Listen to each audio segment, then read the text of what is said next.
Itoophiyaan lafa mijataa fi qilleensa qonnaaf mijaa'oo kan qabdu ta'uun ni beekama. Ta'us qabeenya uumamaa oomisha qonnaaf oolu kan adda baasuun faayidaaf oolchuu dhabuu irraa kan ka'e biyyattiin deeggarsa qamadii biyyoota alaa taasisan irratti hirkachuun jiraachaa turteetti. Biyyattiin wabii nyaataa mirkaneeffachuu dadhabuun cinatti dhiibbaan gama siyaasaa biyyattii irratti maqaa deeggarsaan taasifamaa turanis hedduudha. Ministeerri muummee Dr. Abiy Ahmed gara aangootti erga dhufanii as qabeenya uumaan Itoophiyaa badhaasee adda baafachuun humna namaa qindaa'een oomishi qonna qamadii akka biyyaalessaatti waggaatti 2 fi isaa ol akka oomishamuu danda'u amanuu fi amansiisuun hojii eegalani. Dhimmi wabii nyaataa mirkaneessuu dhimma birmadummaa biyyaa eegsisuuti kan jiran Dr. Abiy biyyi deeggarsaan jiraattu biyya qaama deeggarsa taasisuuf akka fedhe ajajatu waan ta'eef nyaataan of danda'uun biyya keenya dhiibbaa kam jalaayyuu bilisa taasisuu qabna jechuun eegalani. በእርዳታ ዘላቂ ጥገኝነት ብቻ ነው ያለው። deeggarsaan hirkattummaa walitti fufinsaatu jira. Deeggarsaan namarratti hirkachuu jechuun immoo maxxantummaa jechuudha. Ofiin of danda'anii dhaabbachuu dadhabuudha. Murteessinee ciniinnannee waliin qindaa'uudhaan aadaa hirkattummaa kana jalaa lammiilee keenyaa fi biyya keenya bilisa yoo baasne dhimma birmadummaa biyya keenyaas addunyaan ifatti mul'isuu ni dandeenya. Birmadummaan wabii nyaatarraas adda kan ba'u miti. Wabii nyaataa mirkaneeffachuu jechuun immoo birmadummaa biyya ofii mirkaneeffachuurraa adda kan ba'u miti.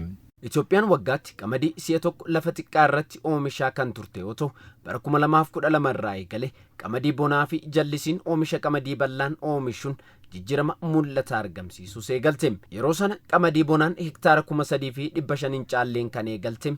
Yeroo ammaa lafti hektaara miiliyoona 3 ol qamadii boneen qofaa uwwifamee jira.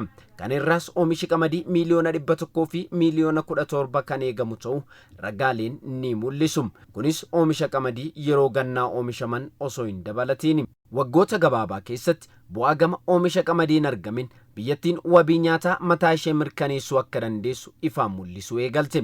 Kan hordofes muummichi ministeeraa Dr. Abiy wabii nyaataa mirkaneessuu qofaa osoo hin taane ofirra darbinee gara biyya alaatti erguun sharafa alaa argamsiisuu qabnas jechuun ejjennoo biyyattiin qabattee jirtu ifaan labsani.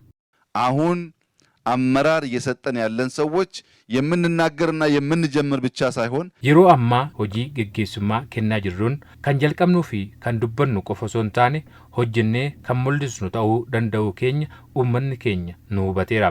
Haa ta'u malee Itoophiyaarra darbinee addunyaan akka nu hubatuuf qamadii kuntaala miiliyoonotaan lakkaa'aman gara biyya alaatti ni ergina.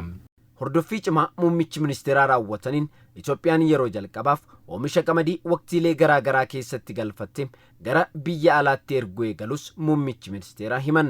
ስንዴን ኤክስፖርት የማድረግ የማስጀመሪያው ሂደት ለኢትዮጵያ ከሚገባት ማድረግ ከሚገባን የመጀመሪያው ትንሹ ስቴፕ ነው።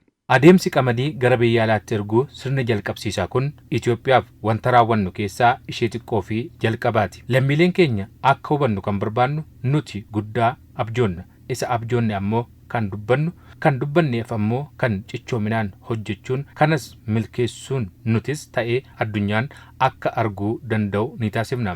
Qonnaan bultooti hubannoo gahaa dhabanii fi deeggarsa gama ogummaan isaan barbaachisu akkaataa yerichi madaaluun isaan qaqqabuu dhabuu irraa kan ka'e hojii qonnaa irraa fayyadamoo ta'aa kan hin turre ta'us yeroo ammaa garuu waggaatti 2 fi isaa ol oomishuun fayyadamoo ta'us dubbataniiru.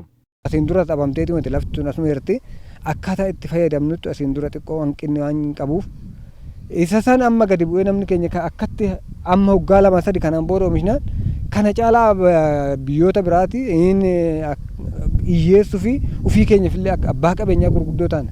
Bishaan hin qabna amma tokko wallaala kan godhe yeroo darbees jechuudha. Ammaan booda garuu amma yeroo kana keessatti kun amma yoo kanarraa kan ka'u ta'e jallisiidhaan hin hojjenna inni amma akkasitti waldaarra wal gurmeessaa jirra. Yuuneeniin haala nu mijeessee jira. Bifa kanaatiin kallattii hundaanuu akkasitti hojjechuuf karoora baafannee jirra. Hojii mul'ataa gama wabii nyaataa mirkaneessuun Itoophiyaan karaa gaggeessummaa muummicha ministeeraa Dr. Abiy Ahmediin milkeessiteefis dhaabbanni nyaataa fi qonnaa FAO'n badhaasa namoota hojii qonnaan milkaa'aniif kennamu badhaasa idil addunyaa agrikoolaa ministeera muummee Dr. Abiy Ahmediif kabajaan kenneera.